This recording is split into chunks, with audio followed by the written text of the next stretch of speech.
What's up, guys? Hornalis with you here, bringing you final season of Fairytail review, episode 258 slash episode 8.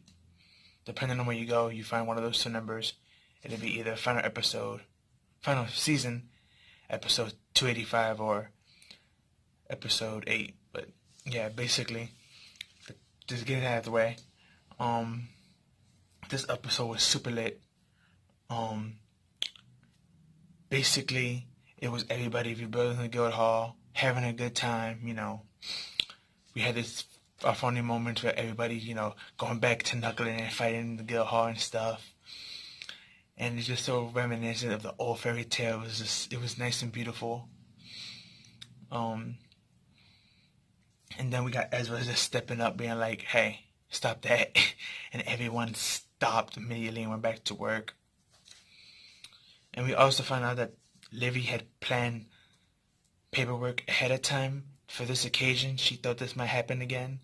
So, as her being as smart as she is and being in the council, she had got most of the paperwork done and she's finishing it up. And now she's on the last part, which is the most difficult part, which is picking the guildmaster. And thanks to that incident that happened with everyone knuckling and then Ezra's coming and stopping it, Mary Jane, Livy decided that the best person to take the 7th seat until they get Master Makaraj back would be Ezra.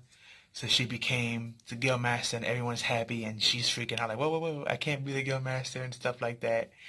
And she had this little cute confused face.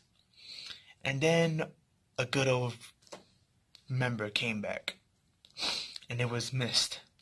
Now if you don't guys remember Mist, he was the one playing Doradan, the guy from the council who snuck into the Fairytail Guild. But then plot twist later on, we found out he was always been in the Fairytail Guild, and he actually snuck in the Mage Council for Fairytail. Well, he comes back and he wants to talk to Ezra alone, and he takes her to like the underground special chambers of Fairytail, and he shows her Lumina her story, which is what Lux's dad was always after. And basically, it's this beautiful, nice crystal surrounded by other crystals, and in the biggest crystal in the middle, it is the body of the first master. Of course, Hiramashima drew her in there naked, but she's there. And Ezra's like, "What is this?" And he was about to explain to her that only the guild masters are out in this room and can see this. And behold and behold, Lucy and all them, and Natsu and Gray fell from behind the door when they was eavesdropping, and they all fell on Lucy, and it was just this little cute, funny moment again with Fairytail, which I'm happy that Fairytail is back and we get in these moments and stuff like that. But after that, Miss was like, "Well, I was gonna say this is only for the masters, but since your guys are here, I might as well hear the story too."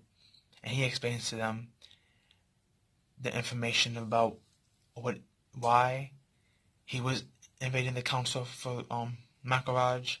Because, they never explained why before. And basically, Makaraj wanted information on the West Continent from them. Because he had a bad feeling about them. So, Miss was invading the council under the name Doradan. Makaraj himself was also had some connections, and he was spying on the West Continent as well. And they don't say how Makaraj got his information on the West Continent and stuff. We have to assume it's from the council members or the other wizard saints, the higher up ones that know the council as well, like Warren and them.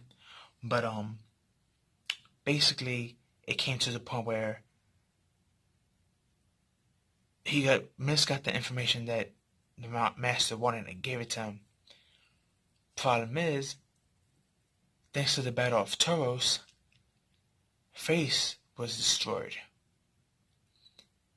And thanks to the, first season of Fairytail, we already had this first greatest weapon destroyed, which was the infinite ether thing with all the different ethers.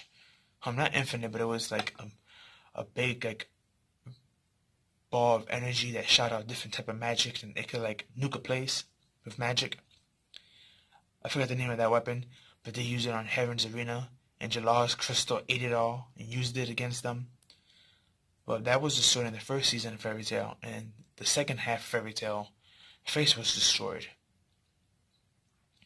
And it's funny how they were both the two strongest weapons of the council was destroyed in the end of the first half and the end of the second half.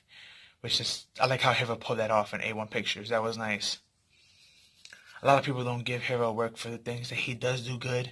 They love bashing on his bad stuff, but they don't ever talk about the good stuff in Fairytail. That's one of the things that I hate about the anime community. It's like if something's not appealing to them or something's not following a common trope that they like in their style, they want to bash on it. And Fairytail is one of those animes that just get bashed constantly. But nobody really talks about the good things about it, but it is what it is. But thanks to those two things being gone, and them having no counselors no more either, because the counselor died. Because remember, Face, before they got the information for Face's finding out whatever it was they killed all the council members except that one fat dude who they needed alive. Which he died last anyway, so it doesn't matter. But Makaraj with all that information, that's the reason why he decided to disband Fairytail. Because he wanted to go over there and see if he could negotiate with them. He wanted to use Luminar Historia as a weapon against them so they won't attack the kingdom of Furore, and where Furore, has this time to start and build up their magical force in a new council, which they did. All the Wizard Saints joined up and they became the new council. So, the only person missing is Makaraj, who only Warren know what he really did, and Miss, who, was relaying the information. But, Miss told them this, but through his memory. Because, his magic is memory magic. He can mess with your memories or share or take away memories. So, he speeds through this conversation real quick by, sharing his memory with them and stuff.